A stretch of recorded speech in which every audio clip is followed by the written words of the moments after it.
Hello, and welcome to the Captain's Info presentation for indoor volleyball at UTA Intramural Sports. This presentation is regarding the fall 2019 semester. In this presentation, we'll cover our policies, where we play, the rules of the game, our scheduling software, IMLeagues, and the league schedule, awards for our champions, upcoming events, and how to contact us. My name is Matt Holmquist, and I'm the coordinator for sport programs here at Campus Recreation. Travis Langford is the Assistant Director for Sport Programs. You will be interacting mostly with our student officials, the student supervisors, and the student program assistants, who is the highest level of management on any given night of activities. If you need to contact us, you can do so at imsports@uta.edu.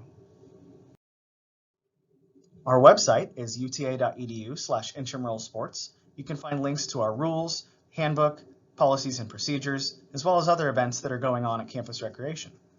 IMLeagues is our scheduling software that we'll talk about. The rules in the handbook can also be found on IMLeagues. Current UTA students, faculty and staff with a MAC membership, and Campus Recreation membership holders are allowed to participate in intramural sport activities. Alumni must still have a membership to play. All players are required to check in with the ID checker before the game. If a player does not have their ID, they cannot play that day. 3 Campus Recreation membership holders are allowed on one team. MAC members must show proof of membership to play and must have their physical ID.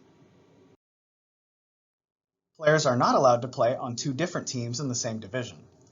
A random eligibility check is held on the field, and a full check is held in the intramural sports office.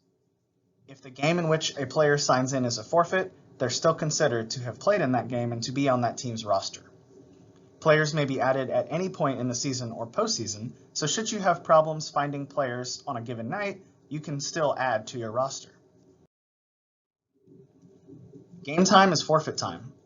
If your team forfeits once, they will be assessed a $25 forfeit fee, and that fee has to be paid before the next scheduled game.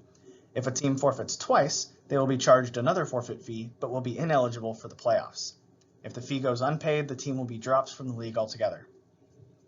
Players will not be allowed to switch teams after the second week of the season. If they choose to do so before the second week, they have to sit out a minimum of 1 week as a waiver wire transfer penalty between teams.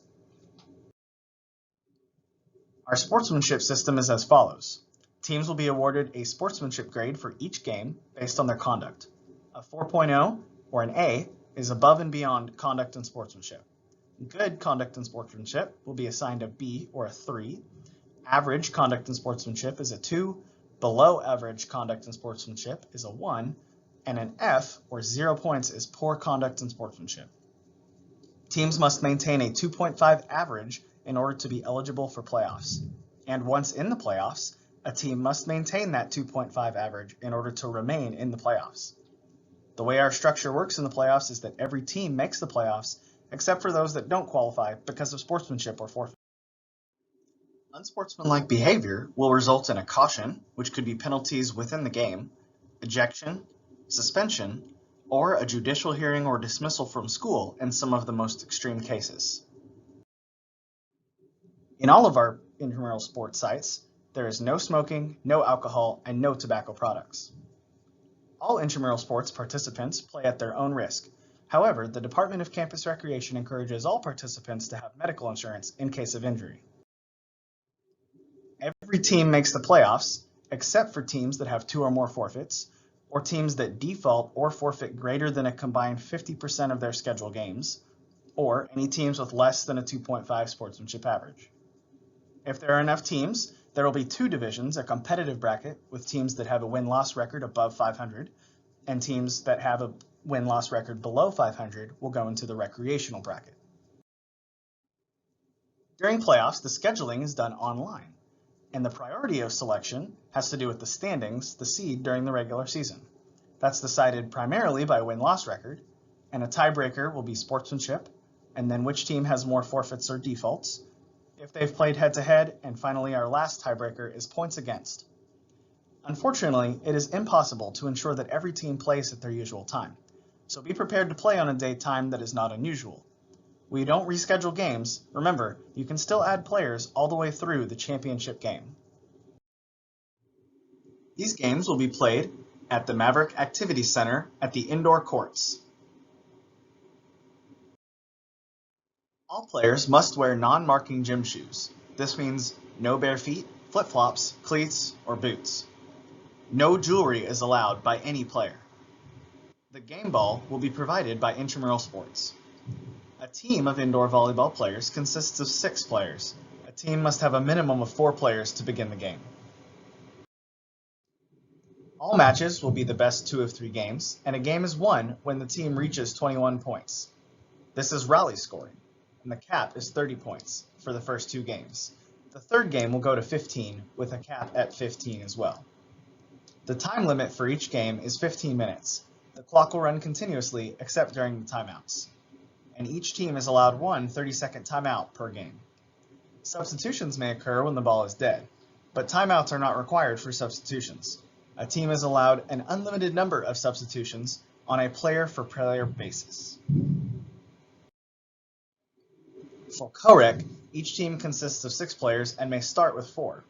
At no point may a team play with more than 3 men or more than 3 women, and no less than 2 men or less than 2 women. If a ball is hit more than once on your side of the net, a female player must contact the ball. The players must alternate themselves in a male-female fashion on the court. Teams will play on the date and time listed on IM Leagues for the division that team signed up for. In case of inclement weather, we will notify all players via IM Leagues, and we will also post on our social media sites. Captains, please ensure that your players are on the roster before the first game. Because new this fall, intramural sports staff will not add players to the roster on site. They may assist captains if there are any questions, but it is the responsibility of the captain to add or approve roster additions. Staff will not manually add players at the site. The champions of each league will receive t-shirts. Players must play in at least 2 games to be eligible for the t-shirt. If a player misses the championship game but has satisfied their 2-game requirement, they will have until the end of the semester to pick up their shirt at the intramural sports office. Every champion will receive 100 free Buffalo Bites at Pluckers in Arlington. This is 100 bites per team, and you must present the coupon to receive them. Please take care of your wait staff. Tip them as if you are purchasing these meals even though you have a coupon to get them for free. You must use the coupon before the end of the semester, and the expiration date is listed on the coupon. Some upcoming events in intramural sports include registration for kickball, which ends on September 16th, men's and women's flag football, which ends on September 30th, and 3-on-3 basketball on October 14th. Just like for volleyball, time slots are first come, first served, so sign up soon. Oozeball is our mud volleyball event that students have voted to be the #1 tradition on campus. That event date is September 27th, so sign up soon. Here's our contact information, website, phone number, email. Make sure to follow us on Twitter and like us on Facebook.